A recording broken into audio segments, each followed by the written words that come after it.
Boa noite a todos. Que a graça e a paz do nosso Senhor Jesus esteja com cada um que está aqui e com os nossos familiares também. É sempre um prazer estarmos aqui reunidos, né? Para nós aprender um pouquinho mais da palavra do Senhor e agradecer por tudo que Ele tem feito nas nossas vidas.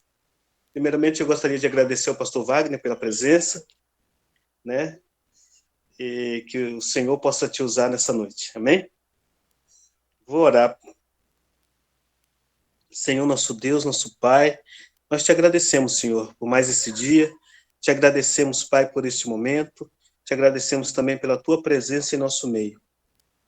Graças te damos, Senhor, pela nossa libertação, pela nossa salvação. Deus, quero te pedir, em especial pelo pastor Wagner, que está aqui conosco nessa noite, que o Senhor possa usá-lo como instrumento em tuas mãos e que tudo que seja falado aqui seja para a honra e glória do teu santo nome, Pai. É por isso que eu te louvo, te agradeço por tudo que o Senhor tem feito. Em nome de Jesus, amém. Pastor, fique à vontade. Helenice, se quiser apresentar o pastor. Boa noite, irmãos, e bastante alegria no meu coração que hoje a gente, para mim, pela primeira vez. Helenice, o seu áudio está cortando. Não estou te ouvindo. Opa, agora sim, voltou. Melhorou? Estou aqui que participar com a gente. O pastor Wagner é o pastor daqui da Igreja Presbiteriana.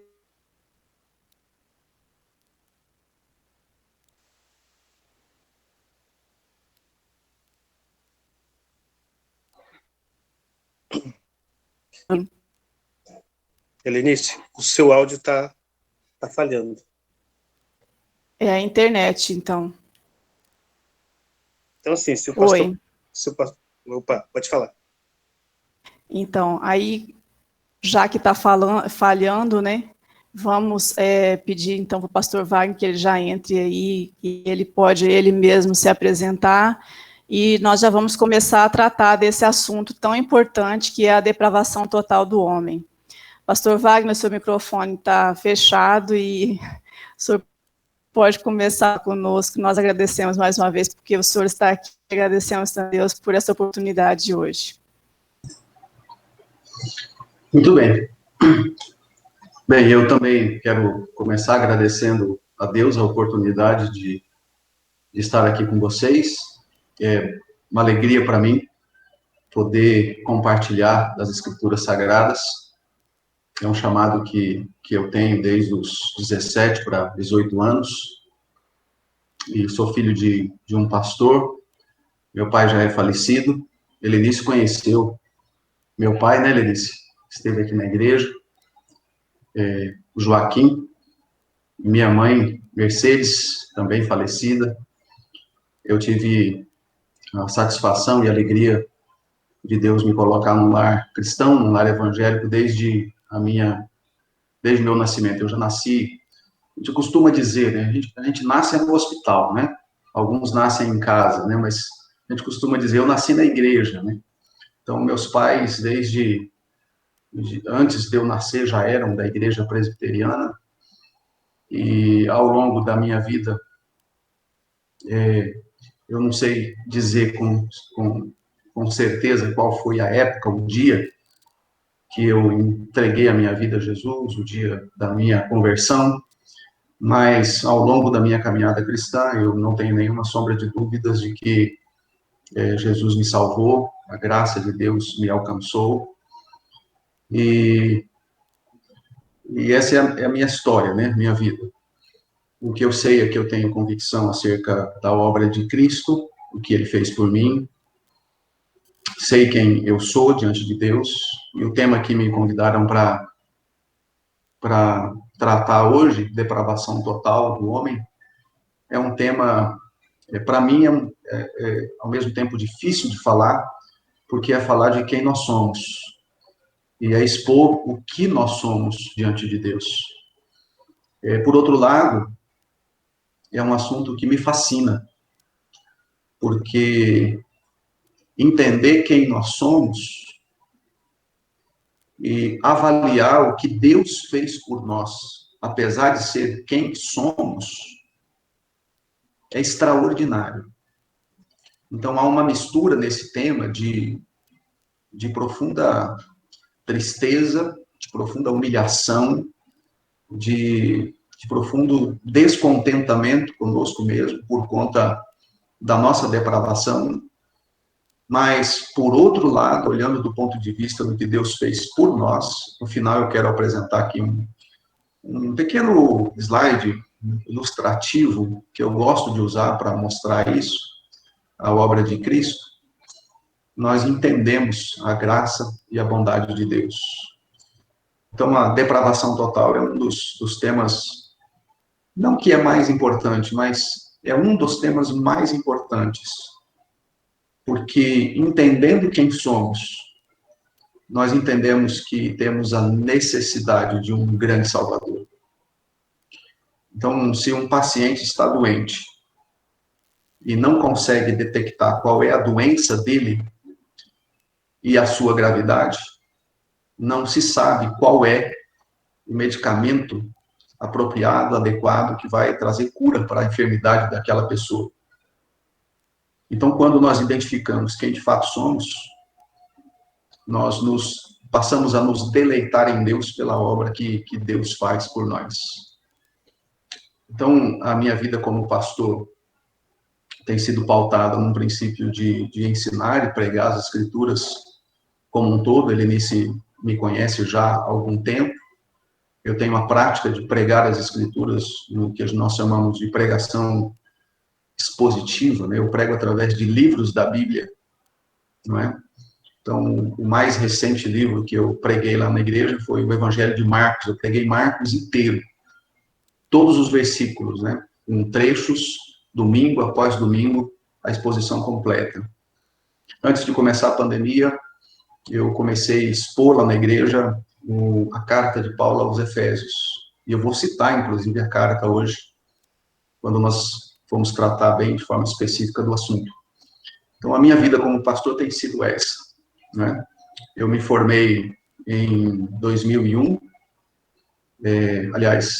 em 91, em Campinas. Conheço uma igreja em Sorocaba, acho que tem alguns irmãos aí que são de Sorocaba, né?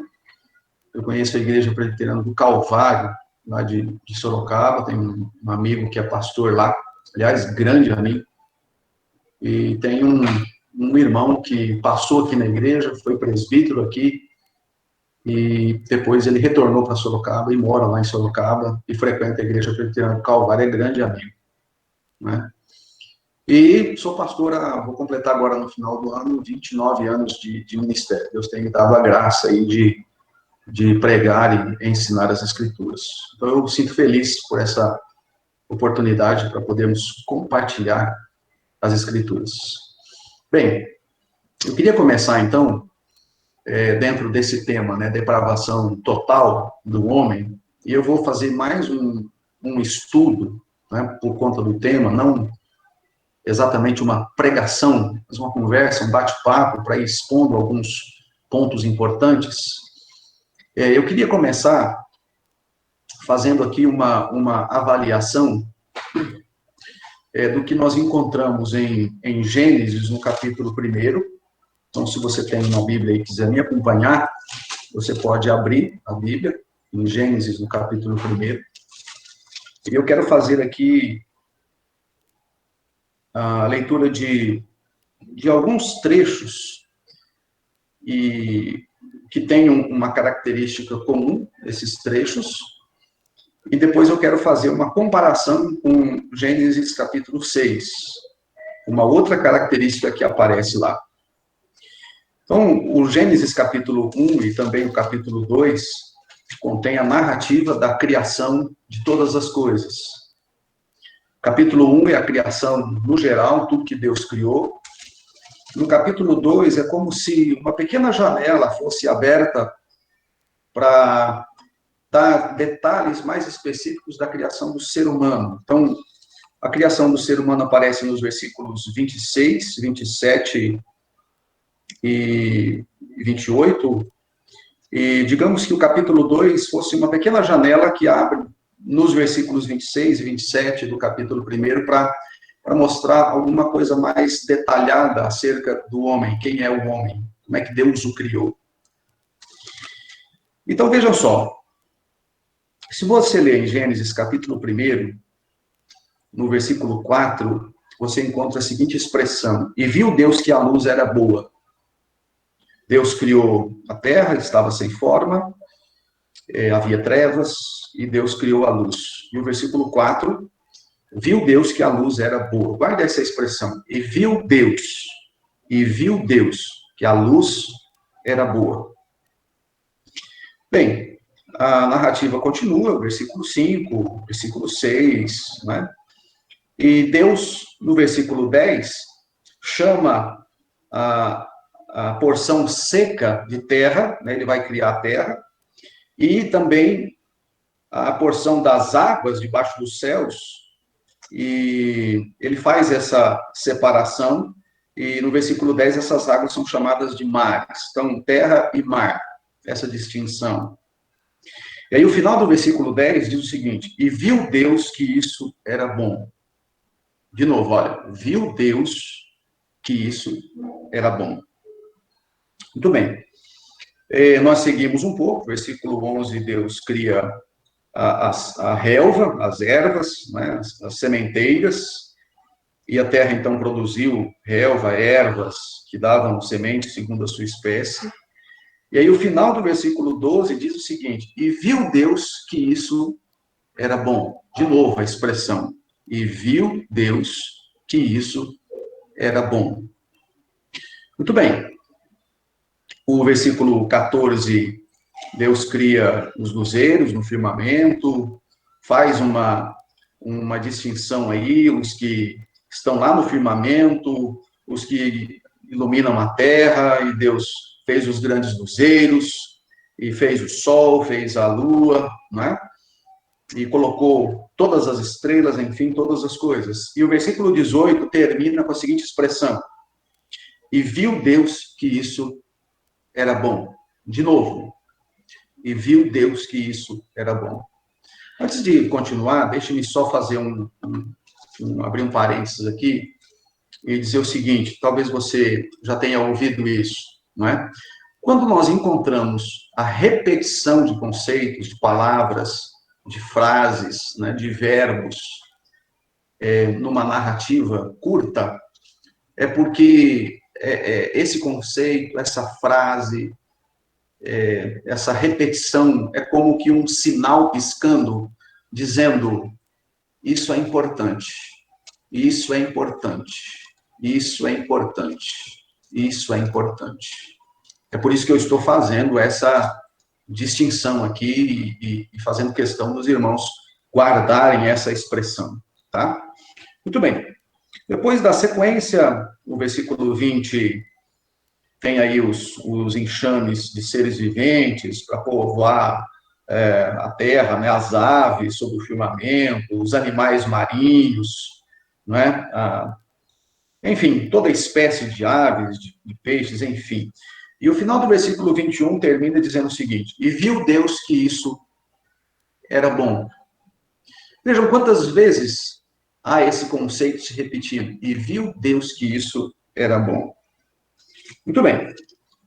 E aí passa o quinto dia e a terra vai se encher de seres viventes, conforme as espécies, os animais domésticos, os répteis, animais selváticos, né? E assim a sequência. E o final do versículo 25 encerra dizendo: e viu Deus que isso era bom, né?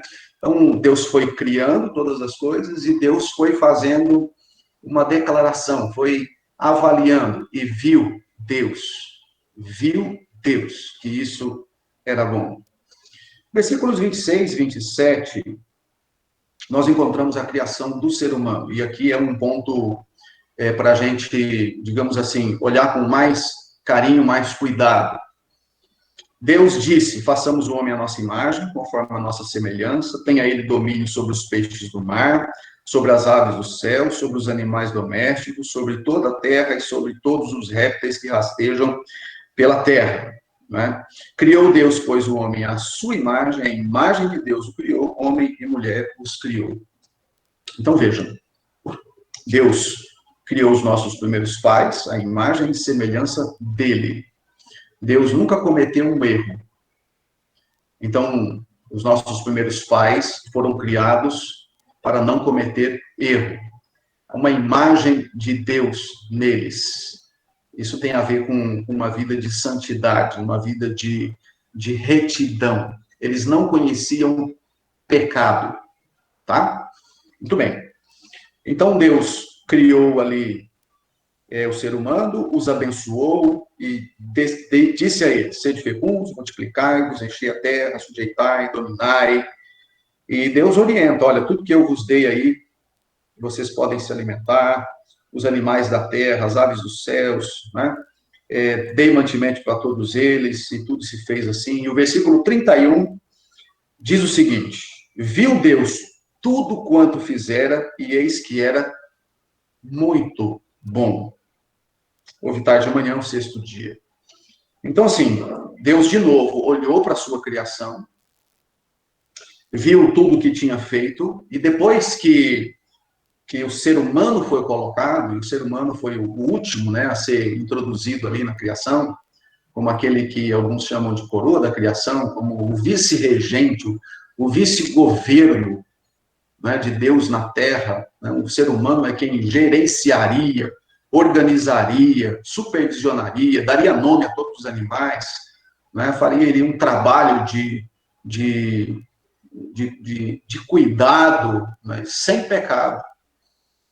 E aí o versículo 31 acrescenta algumas palavras nessa avaliação que Deus fez. E viu Deus tudo quanto fizera. E ao dizer que era bom, Moisés, ao registrar, registrou, e eis que era muito bom. Olha, isso me chama muita atenção por uma razão muito simples. O conceito que Deus tem de bom, presta atenção, o conceito que Deus tem de bom é um conceito de perfeição absoluta.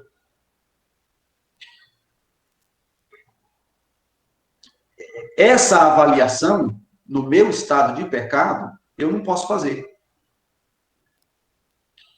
Mas antes de nós pecarmos, e aqui eu estou me referindo aos nossos primeiros pais, as obras deles eram obras santas e perfeitas, tal qual Deus é perfeito. Eles não tinham pecado.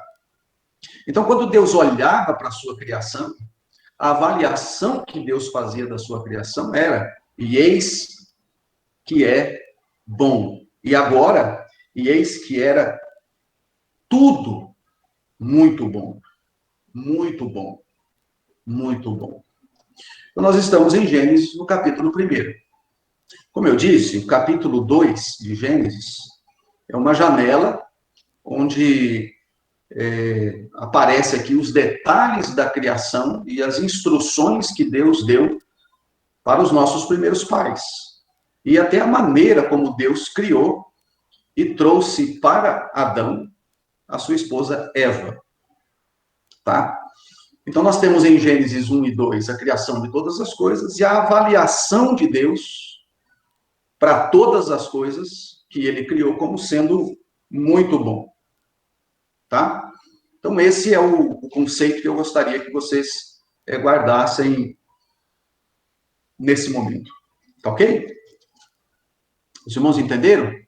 Deus cria todas as coisas, e ao criar todas as coisas, e fazendo uma avaliação, as coisas que Deus foi criando era bom. E quando Deus termina, e eis que era tudo muito bom. Tá ok? Muito bem. Gênesis capítulo 1 e capítulo 2. Eu quero convidar você para ir para o capítulo 6. E eu quero chamar a sua atenção no capítulo 6, para a avaliação que Deus vai fazer sobre a situação e a condição do ser humano no capítulo 6. Então veja no capítulo 6, versículo de número 5. Viu o Senhor. Deus está olhando de novo para a terra. Gênesis 6, 5. Viu o Senhor que a maldade do homem se havia multiplicado na terra e que era continuamente mau todo desígnio do seu coração. Epa, que negócio esquisito é esse? Gênesis 1, viu Deus toda a sua criação e tudo era bom. E a conclusão, e tudo era muito bom. Mas em Gênesis capítulo 6, versículo 5, viu o Senhor de novo, avaliando a sua criação, viu que a maldade do homem se havia multiplicado na terra e que era continuamente mal todo desígnio do seu coração. Observe o versículo 12. Gênesis 6, 12. Viu Deus a terra, e eis que estava corrompida, porque todo ser vivente havia corrompido o seu caminho na terra. Viu Deus a terra, e eis que estava corrompida, porque todo ser vivente havia corrompido o seu caminho na terra. Então, observe que a avaliação que Deus faz agora, ao olhar para a terra e ao olhar para o ser humano, ao olhar para a criação, para o ser humano, não é mais aquela imagem, ou aquela visão, aquela avaliação que aparece em Gênesis capítulo 1. Tudo era bom, agora em Gênesis 6, tudo está corrompido. Tudo era bom, agora tudo está corrompido. Então, é necessário fazer uma pergunta. O que aconteceu entre Gênesis 1 e 2, que tudo era bom, e Gênesis 6, em que agora tudo está corrompido? E notem, o versículo 5, que a maldade do homem se havia multiplicado na terra e que era continuamente mal todo o desígnio do seu coração. Tudo que o homem tentava estava maculado, manchado, contaminado por pecado. Era continuamente mal todo o desígnio do seu coração. Então, nós temos que fazer a pergunta: o que aconteceu entre Gênesis 1 e 2, Gênesis 1 e 2, e Gênesis 6? Bem, o que aconteceu entre essas duas avaliações de Deus, e que marca essa mudança drástica de como Deus vê e enxerga a criação e o ser humano, está em Gênesis, no capítulo 3, que é exatamente o que os teólogos chamam de queda, a queda do homem. O que é a queda? A queda é a atitude do ser humano em desobedecer a Deus e, como consequência, experimentar o juízo de Deus como um ato condenatório. Bem, essa história nós conhecemos. No capítulo 2 de Gênesis, versículos 16 e 17, em que Deus orienta os nossos primeiros pais a dominarem sobre todas as coisas e cuidarem do jardim. E havia uma árvore lá no jardim, chamada de árvore do conhecimento do bem e do mal, e Deus lhes deu essa ordem: vocês podem tomar e comer de todos os frutos, exceto daquela árvore, que no dia que vocês deles tomarem e comerem, vocês morrerão. E eles, então, desobedeceram a Deus. Eles foram criados à imagem de Deus, com perfeição absoluta, com absoluta liberdade. Deus não criou robô. Se Deus tivesse criado um robô, Deus teria programado um robô para não pecar contra ele. Deus não criou robô. Deus criou um ser absolutamente livre. E colocou diante deles a possibilidade de desobedecerem ou não. Eles deveriam tão somente fechar os olhos e ouvir a voz de Deus e se guiarem pela voz de Deus. Mas eles não fizeram isso. Eles quiseram ser mais do que o que eles eram e quiseram ter mais do que o que eles já tinham. E nessa busca de ser mais e ter mais, acabaram perdendo tudo. E o pecado entrou na vida do ser humano. Bem, o ato de desobediência os levou ao afastamento de Deus e à expulsão da presença de Deus. E isso está registrado em Gênesis, no capítulo 3, versículos 23 e 24. O Senhor Deus, por isso, o lançou fora do jardim do Éden. E o versículo 24, e expulso o homem. Observe, Deus o lançou fora do jardim do Éden. A palavra Éden significa delícia. O jardim do Éden, jardim de delícias. Nós encontramos aqui a informação de que Deus, pela viração do dia, andava, passeava no meio do jardim, e os nossos primeiros pais tinham comunhão com Deus, né? Uma revelação de Deus mais intensa, mais forte. Deus passeava, andava com eles, os visitava, meio que, digamos assim, a gente não sabe exatamente como que se dava isso, mas talvez de uma forma em que Deus manifestava a sua presença, né? mais forte, mais visível. Adão e Eva conversavam com Deus no jardim. E o jardim era, então, digamos assim, a casa de Deus, na presença de Deus, e um lugar de delícias sem pecado. Quando eles desobedecem a Deus, o que é que Deus faz? Deus os coloca para fora daquele lugar. Eles não podem mais permanecer ali. E eles foram expulsos da presença de Deus. É aqui que começa o problema. Na verdade, o problema começa com a desobediência. Aqui é a quebra, aqui é o corte, é a interrupção da comunhão dos nossos primeiros pais com Deus. Eles são expulsos da presença de Deus.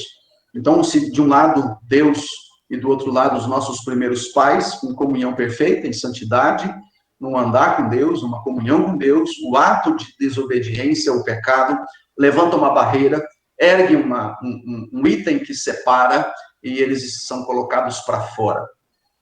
E Deus havia dito para eles o seguinte, isso aqui, gente, é importantíssimo. Da árvore do conhecimento do bem e do mal não comerás, porque no dia em que dela comeres, certamente morrerás.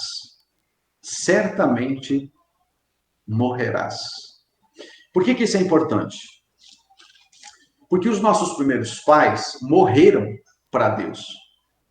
E como consequência, todos os descendentes deles nasceram também já com essa característica espiritual, de mortos espirituais. Então, por que isso é importante? Porque, como é que eu vou colocar isso? Deixa-me fazer a distinção. Observe, no estado de pecado, como os nossos primeiros pais sendo expulsos da presença de Deus, Adão e Eva não ficaram feridos espiritualmente. Eles morreram para Deus. E essa é uma distinção importantíssima. Observe, o ser humano que nasce, já nasce em pecado. Vocês se lembram do salmista Davi? Né, dizendo, eu nasci na iniquidade, e em pecado me concebeu minha mãe. Os irmãos se lembram desse versículo? Eu nasci na iniquidade, e em pecado me concebeu minha mãe. É o Salmo 51, versículo de número 5. Tá? É o rei Davi que declara isso. Eu nasci na iniquidade, e em pecado me concebeu minha mãe. É assim que todos os seres humanos nascem. Todos nascem nessa condição. Então, observe. Há uma diferença básica entre alguém que está ferido e alguém que está morto. Pensa no aspecto físico. Então, você tem uma pessoa que está ferida, ela sofreu um acidente, não é? Ela sofreu um acidente, fraturou um braço, está ferido. não é? Uma pessoa que fratura o braço num acidente, ela pode pedir socorro? Pode. Ela grita, ela chora, ela implora, né? Ela pode andar. Se ela fraturou as duas pernas, não pode andar, ela vai se arrastar, vai gritar, vai pedir ajuda. Ela está ferida, ela não está morta. Então, se alguém encontra uma pessoa ferida, né, num acidente, pega essa pessoa e leva para onde? Leva para um hospital, leva para um pronto-socorro, para ser tratado, para ser cuidado, para aplicar medicamento, para fazer uma cirurgia, para restaurar o que foi quebrado, para consertar aquilo que foi danificado no seu corpo físico. Agora, se você encontra uma pessoa num acidente que morreu, essa pessoa, você até pode levar para um hospital, mas vejam, essa pessoa morreu. Uma pessoa que morre é sepultada. Um morto, a diferença entre um morto e um ferido é que o morto, desculpe a redundância, está morto. E o vivo, o ferido, está vivo. O que aconteceu com os nossos primeiros pais? Os nossos primeiros pais não ficaram feridos, espiritualmente falando. Os nossos primeiros pais morreram, espiritualmente falando. É isso que introduz o conceito de depravação total. E esse conceito não significa necessariamente que o homem é tão mau quanto ele poderia ser. Não é isso. O conceito de depravação total não é que o homem é tão mau quanto poderia ser, mas é o conceito de que tudo que o homem é foi afetado pela malignidade do pecado. E é por isso que nós lemos em Gênesis, no capítulo 6, quando a avaliação que Deus faz, que era continuamente mal todo o desígnio do seu coração. Então, de 0 a 10, Adão e Eva tinham um conceito de 10. Por quê? Porque eles eram, digamos assim, no mesmo padrão de Deus. Eles eram perfeitos, eles não tinham pecado, eles não cometiam erros. A partir do momento em que eles desobedecem a Deus, são expulsos da presença de Deus, de 0 a 10, a nota deles agora é 0. Não tem meio termo. Eles morreram para Deus. Um morto, você sepulta. E é por conta disso que vem tudo o que nós vemos de malignidade no mundo. Inclusive os nossos filhos já nascem nessa condição. E aí, às vezes, a gente fala sobre isso e alguém retruca, né? Pastor, mas uma criança, ela é tão bonitinha, é verdade. Uma criança é inocente, é verdade. Uma criança não sabe o que faz, é verdade. Mas o que é que você diz quando uma criança de 1 ano e meio, 2 anos, puxa o cabelo da outra, morde a outra por causa do brinquedo da outra? De onde vem isso? De onde vem isso?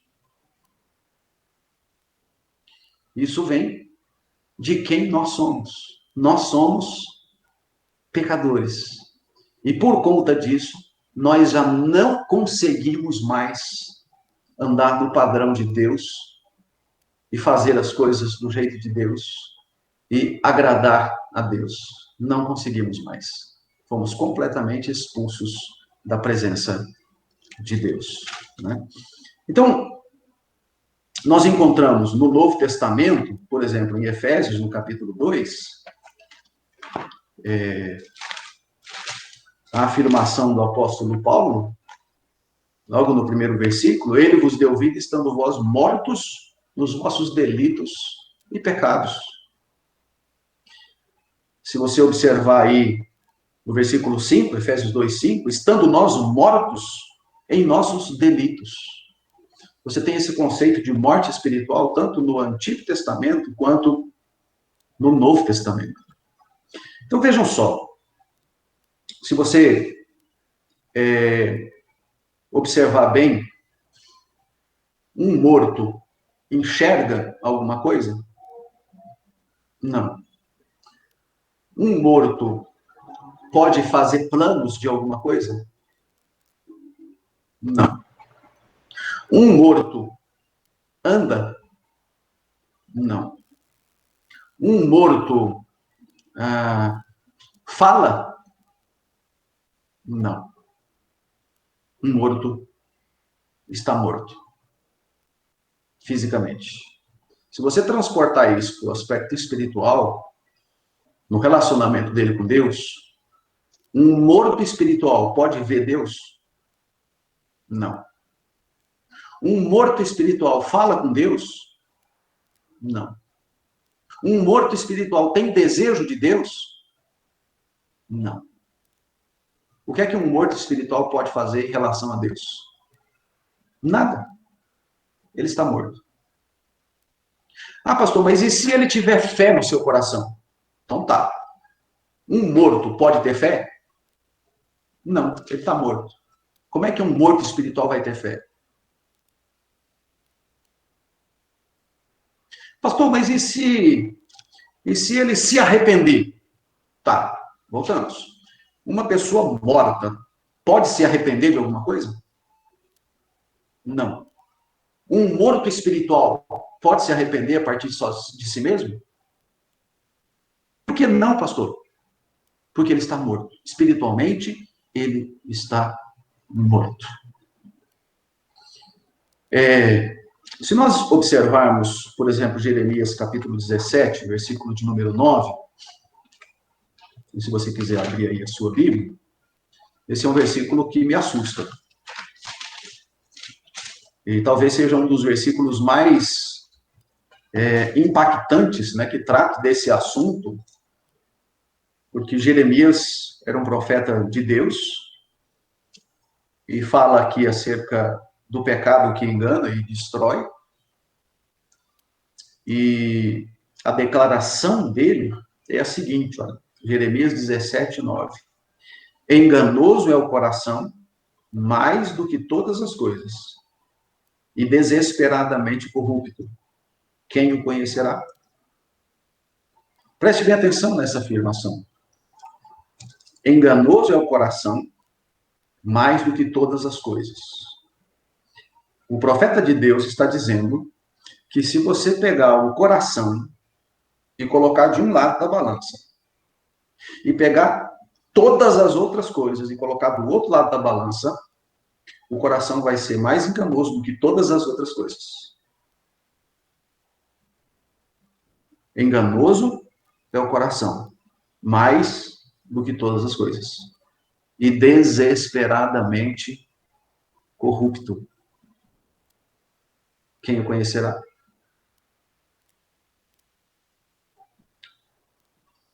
A corrupção está em nós. Nós nascemos assim. Nós viemos a esse mundo exatamente dessa forma. Né? Então, o que nós podemos fazer? Nada. Não tem o que fazer.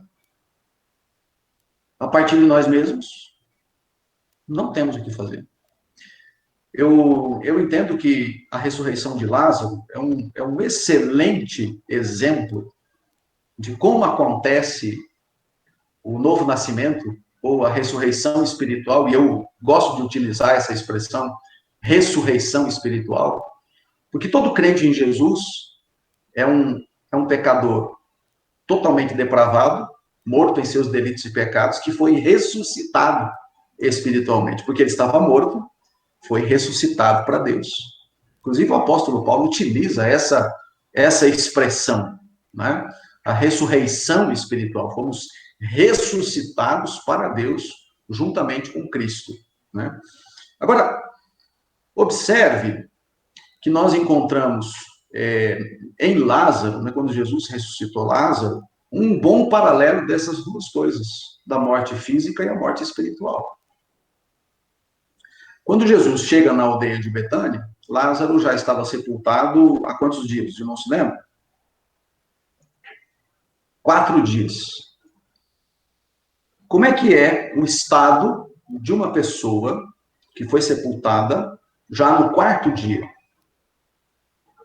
A gente sabe que o estado dessa pessoa já é de um estado avançado de decomposição.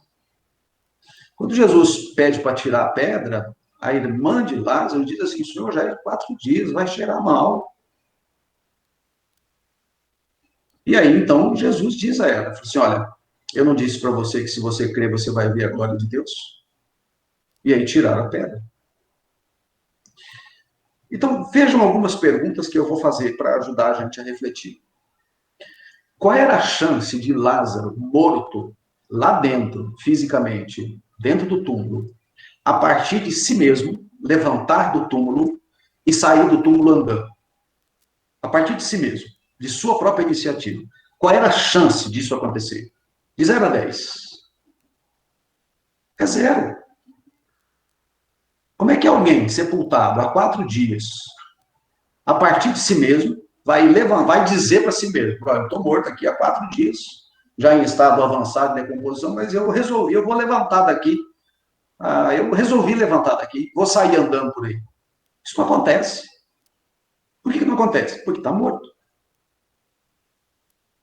Agora, quando Jesus emite a sua voz, a sua voz de comando, a sua ordem, e Jesus diz, Lázaro, vem para fora, essa palavra de Jesus entra, vamos usar esse termo, né, essa expressão, essa ideia, né? Vamos criar aqui de forma pedagógica, vislumbrando esses passos.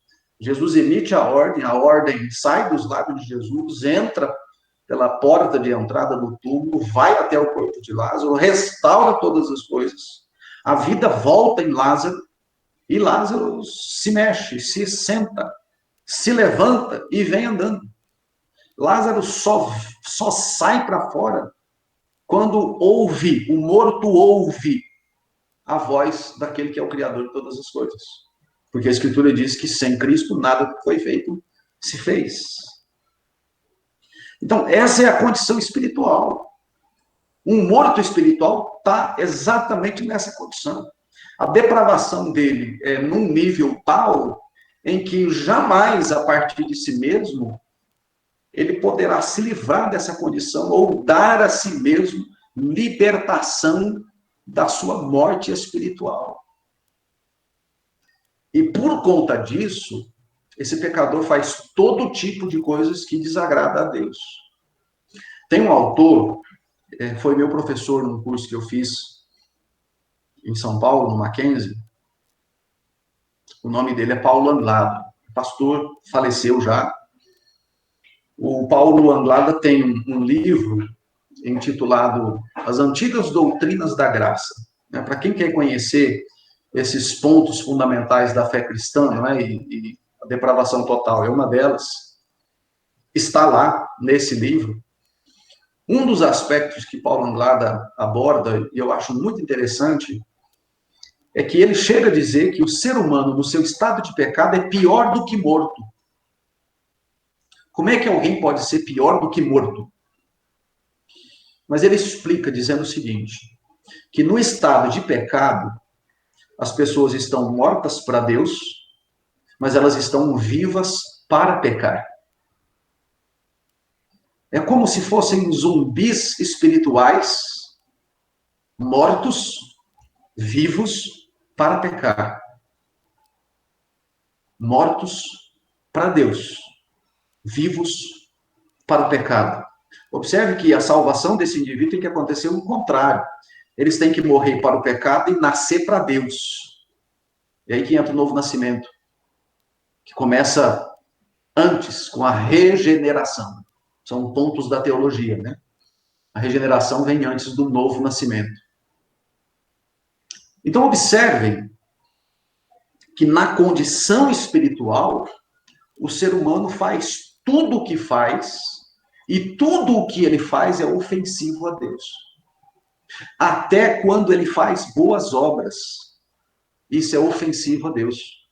Porque a motivação dele ao fazer boas obras não é Deus. A motivação deles ao fazer boas obras é ele mesmo. Observe.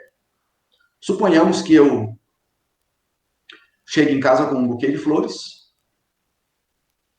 e eu entrego esse buquê de flores para minha esposa e a minha esposa fique toda feliz porque eu trouxe um buquê de flores para ela.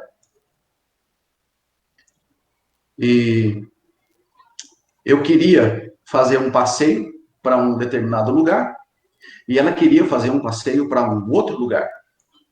E nós chegamos a discutir.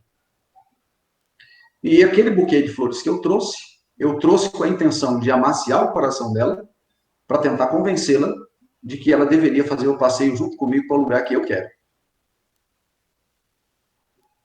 Se ela não perceber a minha estratégia,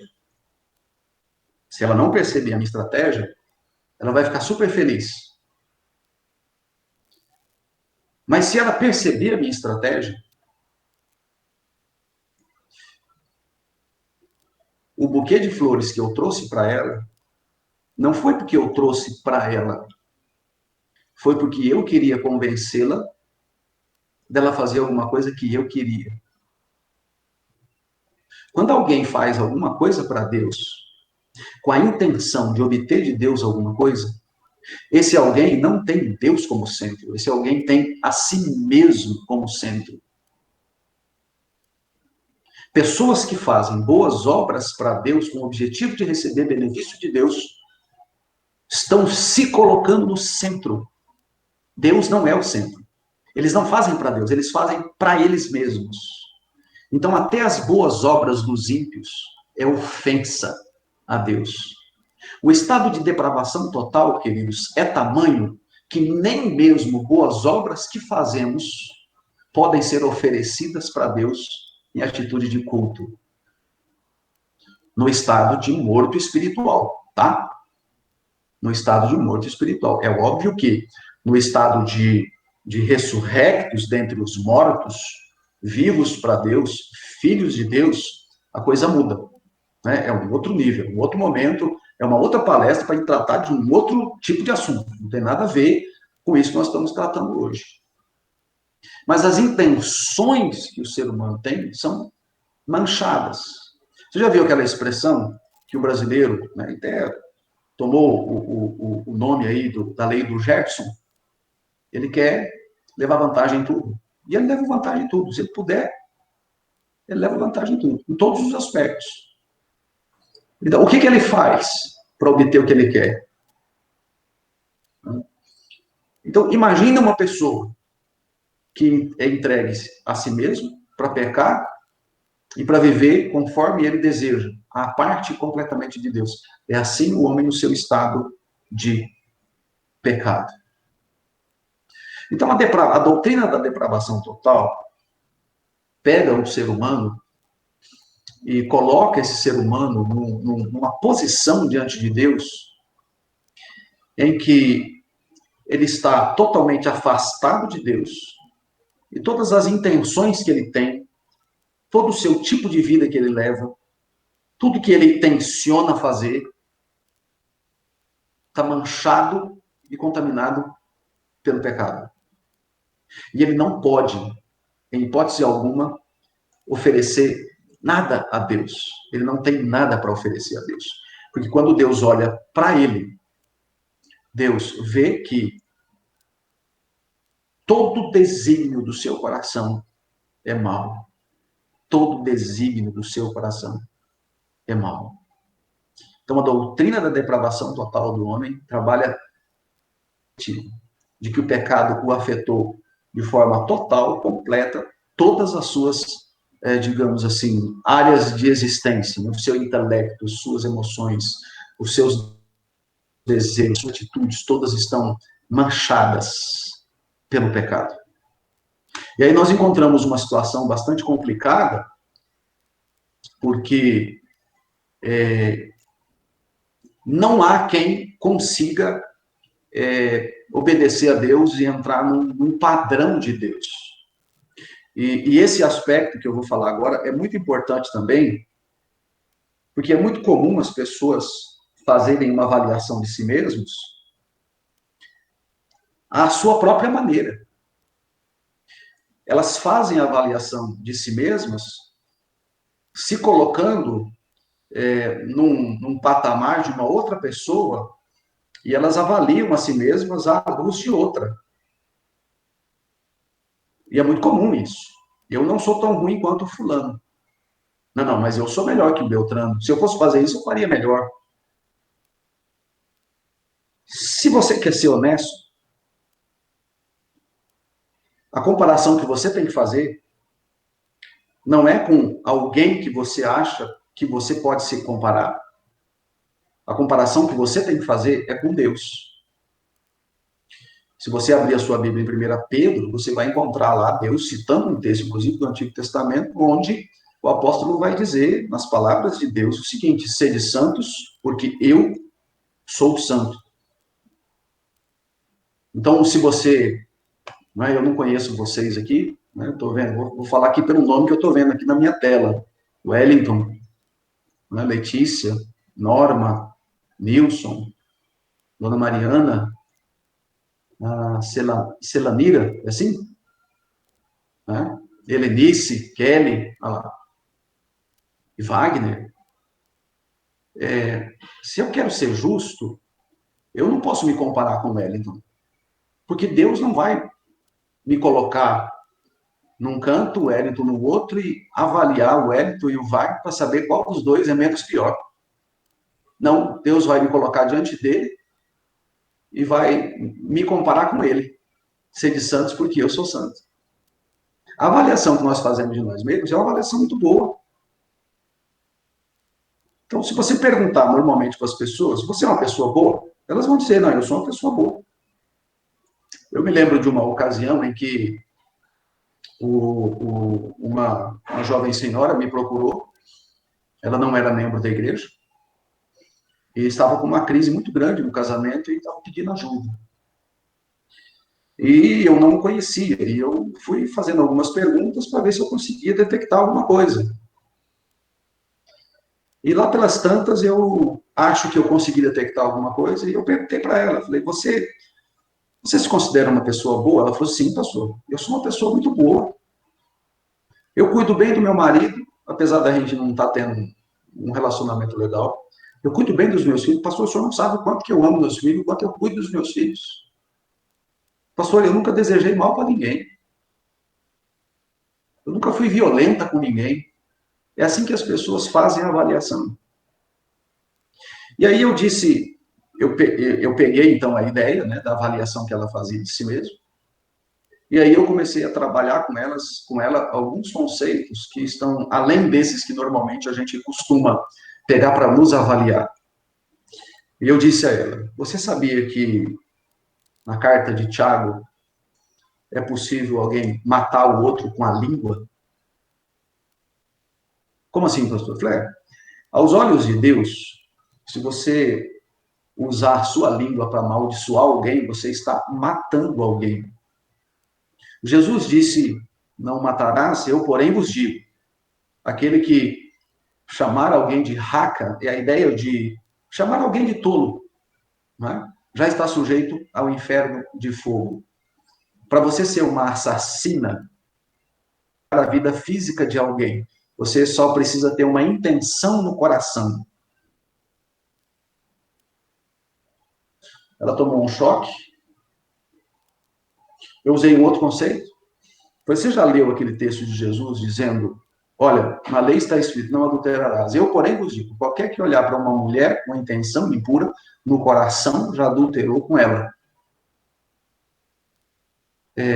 Se você tiver uma intenção no coração, seja com outro homem que não é o seu marido, ou seja, para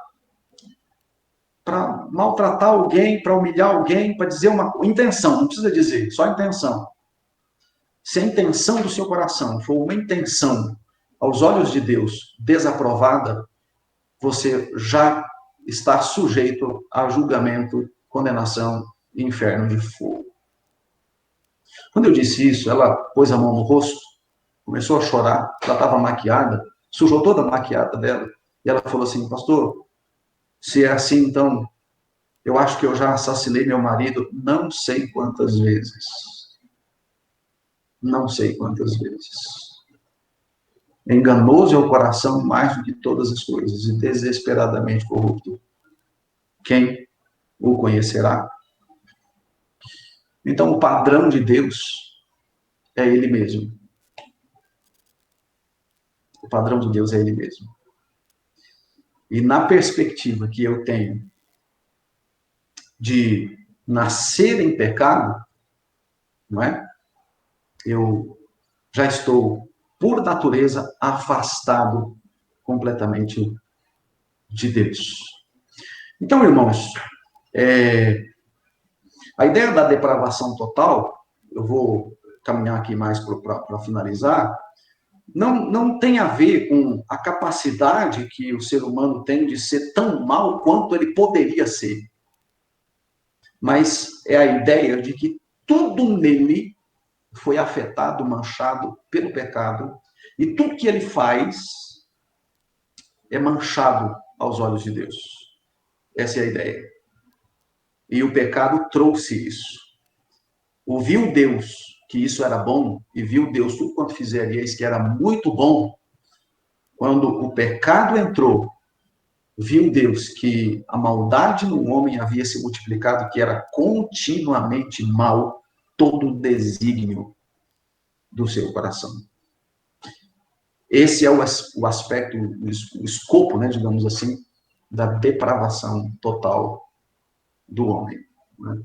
Então, é óbvio, né, falar sobre esse assunto assusta de um certo lado, né, porque é mostrar um lado absolutamente negro na vida espiritual, que aí as escrituras e o apóstolo Paulo não passa pano quente ou não passa a mão na cabeça. Não tem um outro termo para se descrever o pecador no seu estado de pecado, a não ser esse. Todos estão mortos no seu estado de delitos e pecados, mortos espirituais. Né? O que nós podemos fazer? Não temos o que fazer. Não podemos fazer. Nós não estamos feridos, nós estamos mortos. A diferença de um morto com um ferido, um você manda para o hospital para se recuperar, o outro você manda para o cemitério para sepultar. Nós estamos mortos. Espiritualmente estamos mortos. Estamos caminhando a passos largos para o inferno, para a condenação plena, total e completa. É óbvio que falar desse jeito, né, assusta, mas a gente tem a solução. A solução é Jesus Cristo, que foi enviado exatamente com esse propósito. Né? Eu quero mostrar aqui para vocês um pequeno slide que eu tenho, e que eu utilizo, é uma tentativa de ilustrar. Né? Eu sei que qualquer tentativa para a gente ilustrar a obra de Cristo, o que Cristo fez por nós, é um pouco pobre, né? Mas isso aqui ajudou muita gente já, e, assim, deu muito trabalho para fazer, mas eu acho que pode ajudar muito as pessoas que ainda não compreenderam muito ao certo como é que funciona a obra de Cristo, o que Cristo fez, né? Então, todos os nossos pecados, Cristo levou para a cruz. Todos os pecados passados, os pecados presentes e os pecados futuros, todos eles. É por isso que você pode ser salvo. Mas se você tem Jesus, você está salvo. Peraí, pastor, mas todos os meus pecados, e aqueles que eu nem cometi, sim, a obra de Cristo já cobriu todos os seus pecados. Na verdade, a obra de Cristo cobre quem você é. Você é pecador. Você só tem pecados porque você é pecador. Então, o problema resolvido foi lá na fonte. Cristo carregou na cruz o que você é. Você é pecador, condenado. Ele sofreu a sua condenação. Então, quando você se entrega a Cristo, que você entende a obra de Cristo, isso já é uma obra de Deus na sua vida. Você só pode entender a obra de Cristo quando o próprio Deus abrir seus olhos. É fazer você nascer para Deus. É um ato de Deus isso. Né? E ao perceber isso, você se curva diante de Jesus, você abraça Jesus, você se entrega a Jesus, você passa a olhar para Jesus de uma forma totalmente diferente, distinta da forma que você olhava antes. Né? Nós somos pecadores e nós precisamos da graça de Deus. Deixa eu tentar ver se eu consigo fazer essa apresentação aqui para vocês. Eu deixei numa janela aberta aqui.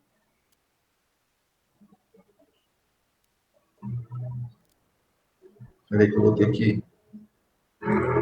Não está em forma de apresentação. Deixa eu fazer aqui.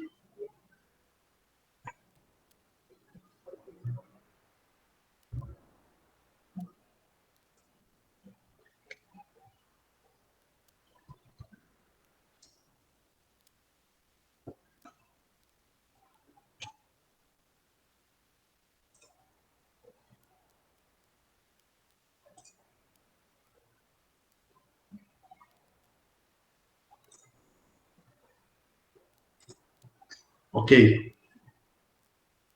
Bom, essa apresentação começa com esse coração escuro, né, que é enganoso, desesperadamente corrupto. Os irmãos estão conseguindo enxergar? Alguém, por favor, me dê um retorno, que agora a tela fica só para mim aqui e eu não consigo ver mais os irmãos. Sim, tá bem, tá claro. Ok, Tá muito obrigado. Não. Tá ok. Então, esse é um coração corrupto, enganoso mais do que todas as coisas, desesperadamente corrupto, que ninguém pode conhecer, né? Você já falou algum palavrão na vida? É um palavrão. Você já pensou em algum palavrão? Já teve a intenção de falar algum palavrão? O que para Deus importa não é se você falou ou não, é a intenção, é o que está lá no coração. Você já demonstrou raiva contra algum amigo? Não, pastor, eu nunca demonstrei, eu tenho autocontrole. Ok. Mas você já teve a intenção raivosa contra alguém, mesmo que tenha sido lá no mais interior de você? Você já mentiu alguma vez? Ou, não, pastor, eu nunca menti, eu só contei meia verdade. Eu só não disse exatamente o que era, né? Tá, então tá. Então, com isso você tentou enganar alguém? Você já teve algum ato de desobediência na vida? Seus pais?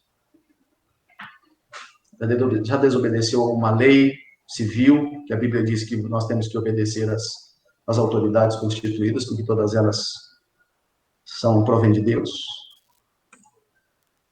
Você já roubou alguma coisa? Já roubou a ideia de alguém? Já roubou uma ideia numa prova que não era sua, lá quando você estudava? Você já falou mal de alguém? Ah, não, pastor, isso aí eu nunca falei. Pois bem, esses são alguns exemplos de pecados. Como consequência, o Deus que é puro, santo e justo, e aqui as pessoas parece que não compreendem esse aspecto, né? A ideia não, que Deus é amor. É verdade, Deus é amor. Isso é verdade. Mas as pessoas se esquecem de que Deus é justo. Se um Deus é justo, como é que Deus pode aceitar pecadores na sua presença sem que seus pecados sejam pagos, sejam condenados? Se Deus é justo, ele tem que condenar. Deus não pode absolver alguém sem que o seu pecado seja pago, sem que o seu pecado seja descarregado contra o seu pecado, a ira de Deus. Não tem como. Ele é um justo juiz. O amor de Deus caminha junto, no mesmo nível que a sua justiça.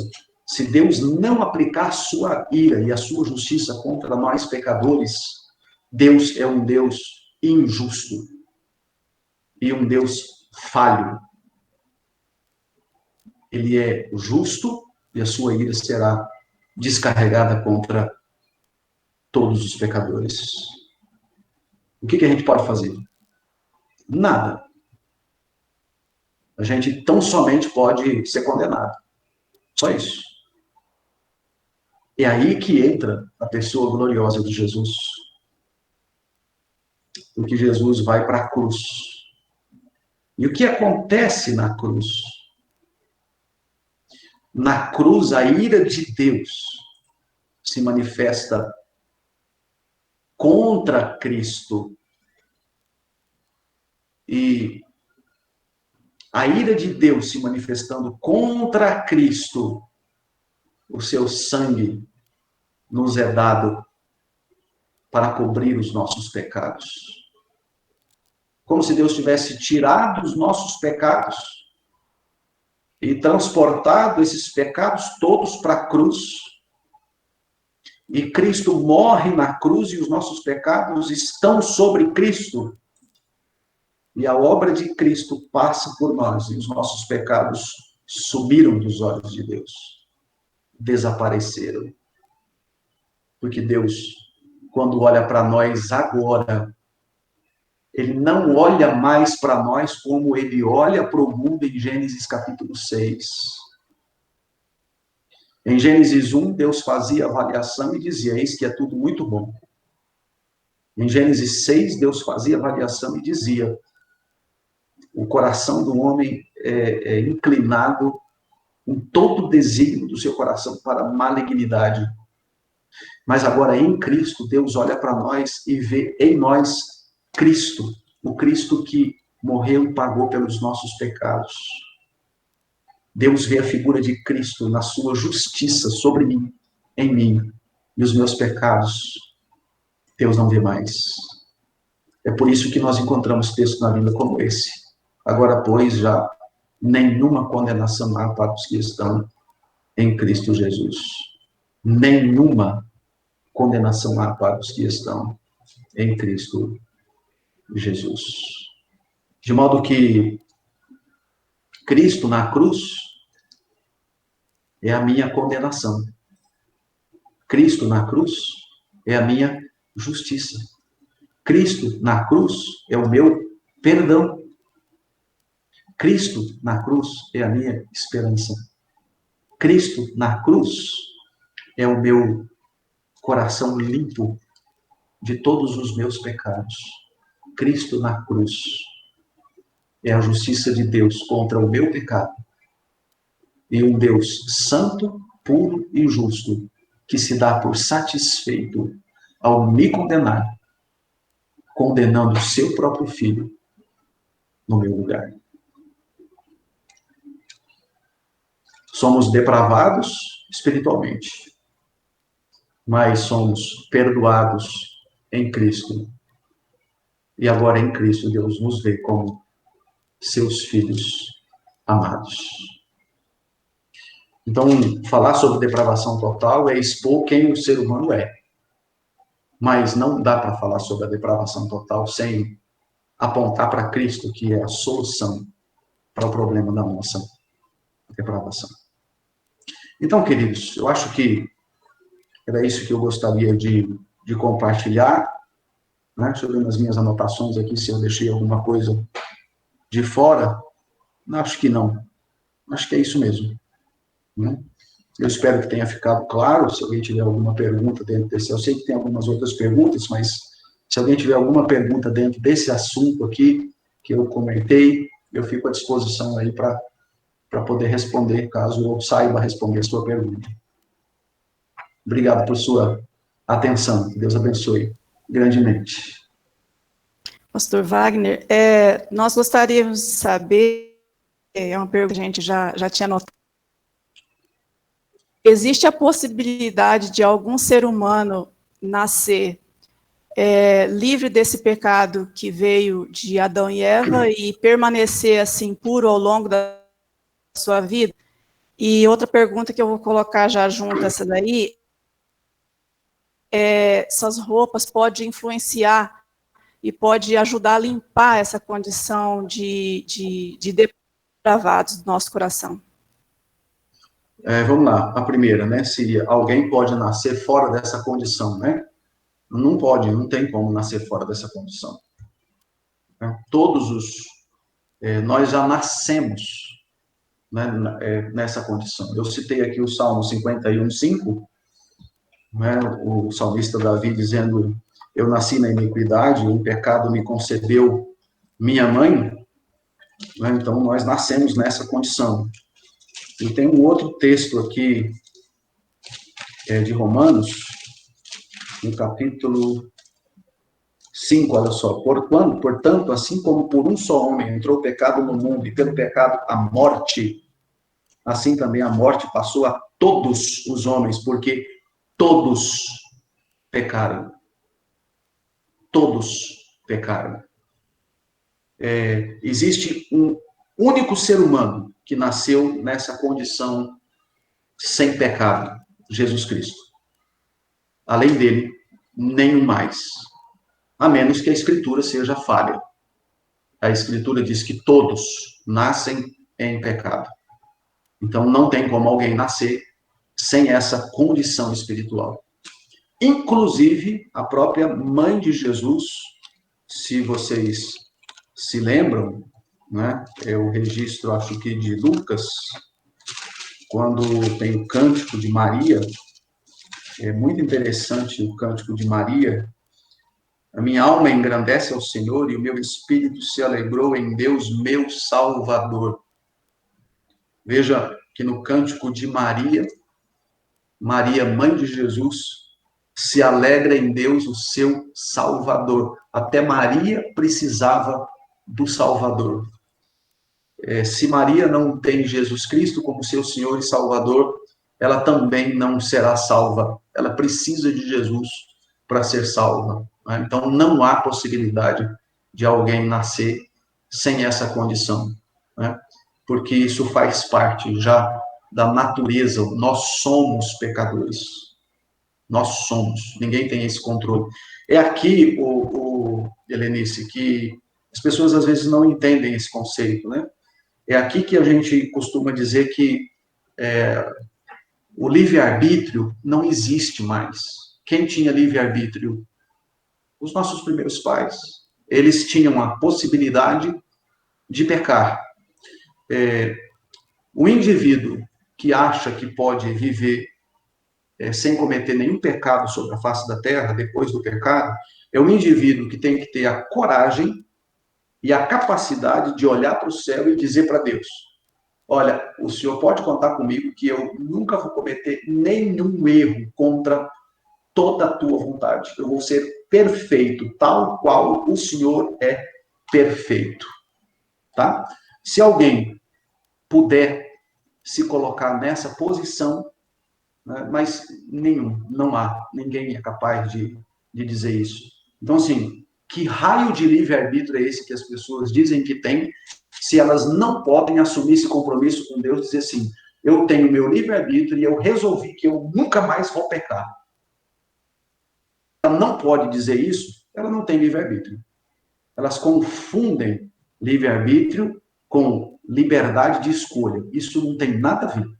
Liberdade de escolha, eu vou numa loja, eu compro uma camisa azul e não amarela. Isso é o meu livre-arbítrio. Não, isso é uma liberdade de escolha. Não é livre-arbítrio. O livre-arbítrio é a capacidade que alguém tem de agir contra a sua própria natureza. O exemplo que eu gosto de dar é o seguinte: pensa num leão esfomeado, depois de 3 dias sem comer, em que você coloca diante dele uma bacia de pé de alface e uma gazela.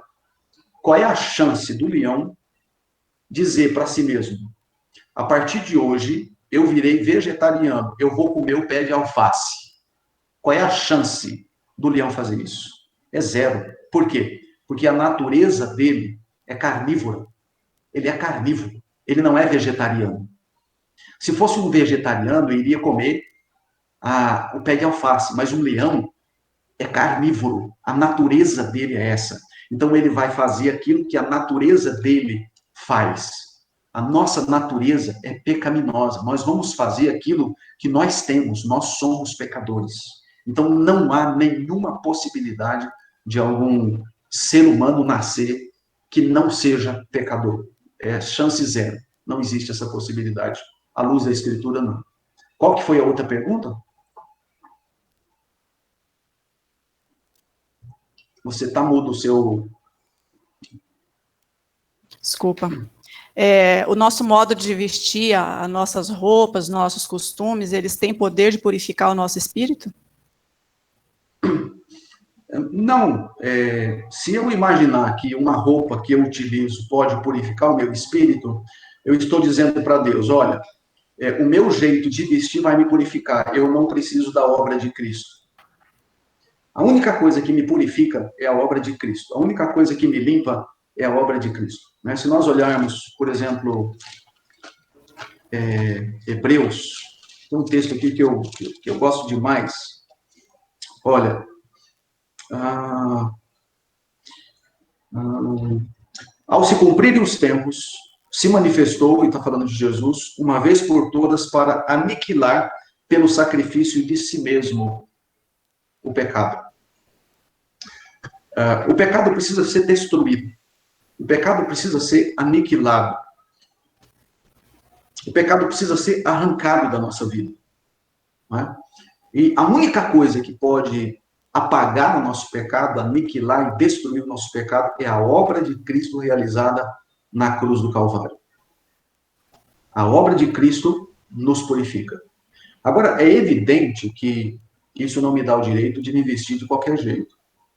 Então, uma moça, por exemplo, bonita, atlética, de corpo que chama atenção, se colocar uma roupa muito justa, mostrar demais o corpo, é óbvio que andando na rua vai chamar muita atenção dos homens, né? Então, imagine uma moça que deseja, de fato, servir a Deus, servir a Jesus, em que coloca uma roupa muito... que expõe, mostra demais o seu corpo e sai pela rua. Homens podem olhar para ela, desejarem-na, pecarem contra ela no coração. Então, o tipo de roupa que eu utilizo, na verdade, ao invés de me santificar, essa roupa pode, inclusive, levar alguém a pecar. Mas me purificar, não. Me purificar é só o sangue de Cristo. A única coisa que nos lava e nos limpa diante de Deus é o sangue de Jesus Cristo. E isso é comprovado também em 1 Pedro, né? Os irmãos, olhando lá, você encontra, olha só, o texto diz o seguinte: sabendo que não foi mediante coisas corruptíveis, como prata ou ouro, que fosseis resgatados do vosso fútil procedimento que vossos pais nos legaram, mas pelo precioso sangue, como de cordeiro, sem defeito e sem mácula, o sangue de Cristo. Aqui não diz, olha, vocês foram resgatados do vosso fútil procedimento que vossos pais nos legaram, pelo tipo de roupa que vocês vestem, ou pelo comportamento que vocês têm, ou por aquilo que vocês deixam de fazer. Não. A única coisa que nos limpa e nos purifica é o precioso sangue de Cristo, sem defeito e sem mácula, o sangue do Cordeiro. Agora, se você quer, de fato, servir a Deus, você vai obedecê-lo. E aqui, Lenice, tem um ponto assim, muito importante, que é o seguinte: o que vem antes e o que vem depois? O que é causa e o que é resultado? Então, veja, a minha salvação é obra de Cristo. O resultado é eu viver para Cristo. Deus me salva e eu passo a viver para Deus. Esse é o processo normal. O que muita gente quer? Eu vou viver para Deus para tentar alcançar a salvação. Eles querem fazer coisas para Deus lhes dar salvação. O processo é invertido. Deus faz por mim, e quando eu entendo isso, como resultado, eu dedico, eu entrego, eu dou a minha vida para o Senhor. Então, assim, roupa vai me ajudar nesse processo? Não. Comportamento? Não. Obediência? Não. Boas obras? Não. Absolutamente. A única coisa que me purifica e que me limpa é o sangue de Cristo, o Cordeiro, sem defeito e sem mácula. Então, quando a gente chegar lá no céu, Deus não vai medir o tamanho da roupa que alguém está usando. Talvez o que Deus vai medir é o tamanho da língua. Desculpa a brincadeira até de mau gosto, né? Mas nem o tamanho da língua. O que Deus vai medir é se verdadeiramente alguém foi lavado no sangue do Cordeiro. Somente quem foi lavado no sangue do Cordeiro é que poderá entrar no reino de Deus eternamente. Tá? Pastor Wagner, então, para a gente encerrar, eu gostaria de perguntar para o senhor a respeito em João, capítulo 3, fala que Nicodemos, quando encontrou com Jesus Cristo, a gente supõe que ele era uma pessoa zelosa, né, pelo cumprimento da lei, porque ele era um mestre lá de Israel, e ele chegou já elogiando Jesus Cristo: mestre, o Senhor, ninguém pode fazer as obras que tu fazes e tal. Em verdade, eu te digo que se alguém não nascer de novo, não pode ver o reino de Deus. Perguntou como pode um homem nascer sendo velho? Será que pode voltar ao ventre materno e nascer uma segunda vez? E Jesus Jesus respondeu: em verdade lhes digo, quem não nascer da água e do Espírito não pode entrar no reino de Deus. O que é nascido da carne é carne, o que era nascido do Espírito é Espírito. Nascer de novo. Mesmo a pessoa sendo reta, cumpridora de todos os mandamentos, ela precisa nascer de novo. Era isso que eu gostaria, porque nós, hoje, como cristãos, pela graça de Deus, nós fomos. Então, a gente já tem bastante conhecimento, todos os meios,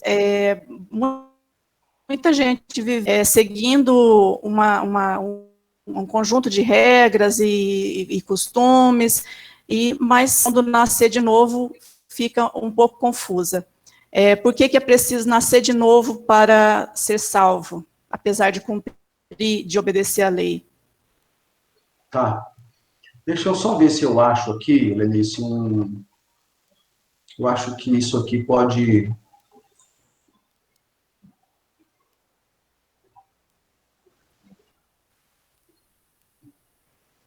Me dá só um minutinho, eu estou procurando uma planilha minha aqui. Eu acho que essa planilha pode ajudar a vislumbrar. O nascer de novo está dentro de um cronograma que envolve a doutrina bíblica da salvação.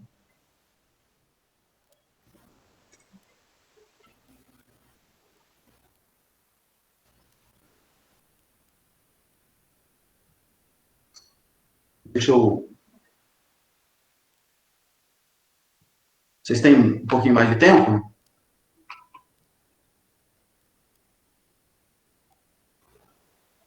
É possível? Posso gastar Tem mais gente aí que mora em locais e horários diferentes.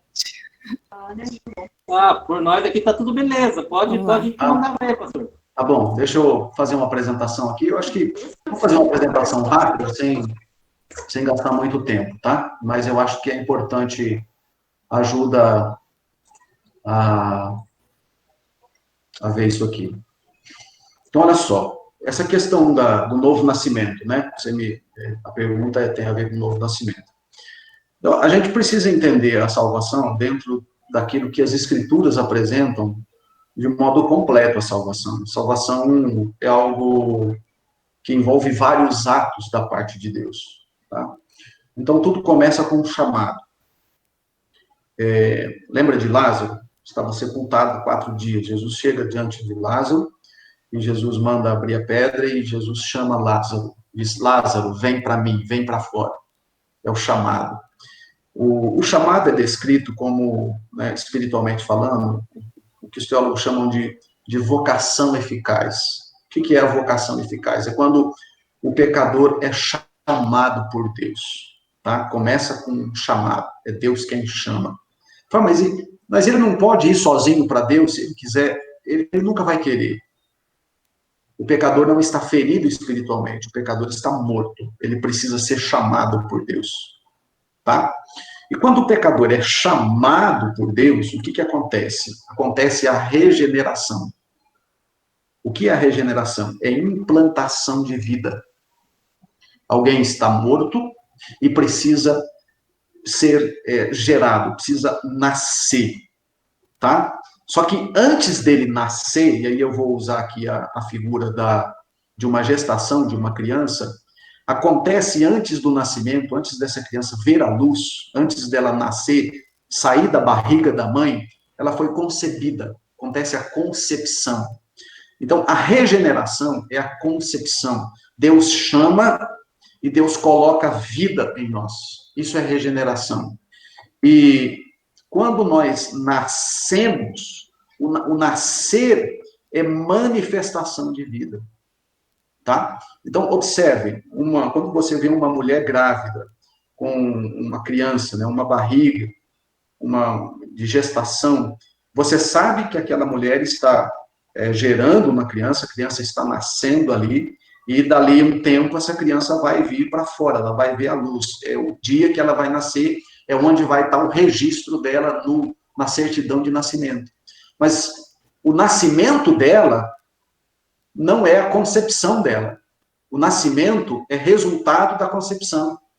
Ela foi gerada no útero, mas houve um momento de concepção. Espiritualmente, a regeneração é o momento em que Deus implanta a vida. E o novo nascimento é manifestação de vida. A regeneração é um ato inconsciente, a gente não sabe que isso está acontecendo. E o novo nascimento é resultado imediato da regeneração. Então, a gente pode usar uma outra analogia para tentar explicar isso, que é o seguinte: eu tenho uma lâmpada aqui dentro, bem na minha frente, por isso que meu rosto está mais claro, né? Eu apaguei a lâmpada agora. Então, eu vou apertar o botão e a lâmpada acende. Né? O que acontece primeiro? A lâmpada acende primeiro e depois eu aperto o botão? Ou é o contrário? Eu aperto o botão e a lâmpada acende. Aí você pode falar assim, pastor, é ao mesmo tempo. Tá, eu até concordo com você que é ao mesmo tempo. Mas o que um é causa e o outro é resultado? Apertar o interruptor é a causa da luz acender. A regeneração é a causa do novo nascimento acontecer. Então, o novo nascimento é resultado de regeneração. Alguém não pode, a partir de si mesmo, nascer para Deus. Tipo assim, um pecador, depravado espiritualmente, morto nos seus delitos e pecados, resolve. A partir de hoje eu resolvi que eu vou nascer para Deus. Não. O novo nascimento é resultado da regeneração. E a regeneração normalmente vem com o chamado. Tá? E, obviamente, a partir daí você tem outros aspectos que envolvem a doutrina da salvação. Conversão. É outro aspecto. Você nasceu para Deus. É claro, você entendeu algumas coisas. E agora você se volta para Deus totalmente. Isso é o que é chamado de conversão. Quando você se volta para Deus, Deus vai justificar você de todos os seus pecados. Deus não pode pegar você sem que você seja justificado. Deus começou esse processo. Lembra daquele versículo de Filipenses? Aquele que começou a boa obra em vós há de completá-la até o dia de Cristo. Que dia que é o dia de Cristo? É quando Jesus voltar pela segunda vez, que vai acontecer a glorificação.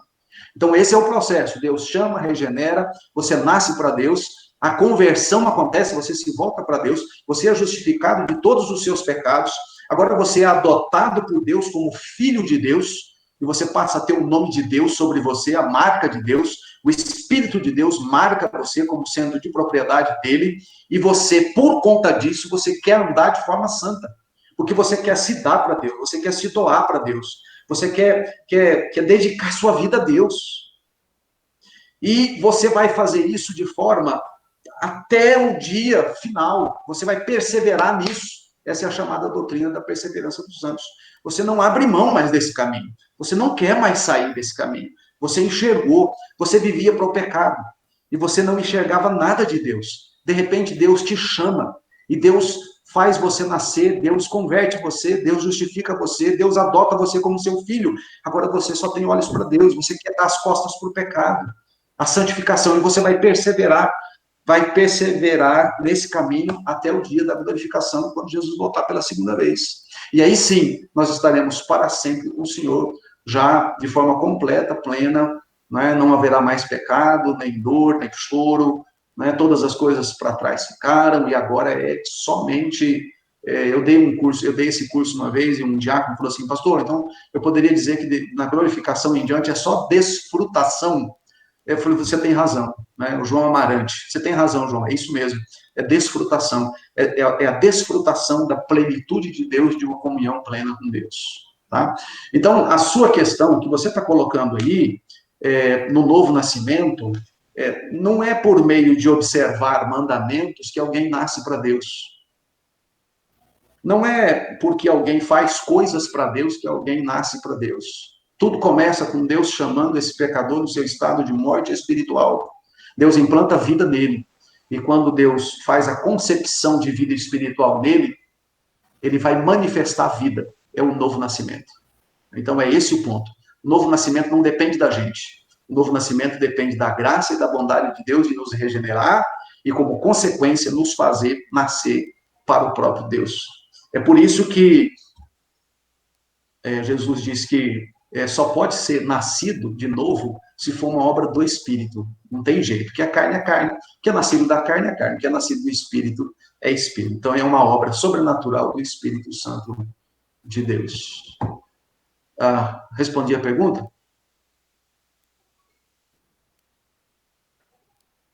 Ficou claro, irmãos? Muito claro, pastor Wagner. E nós nos agradecemos pelo seu tempo, creio que foi de grande momento e valia para nós.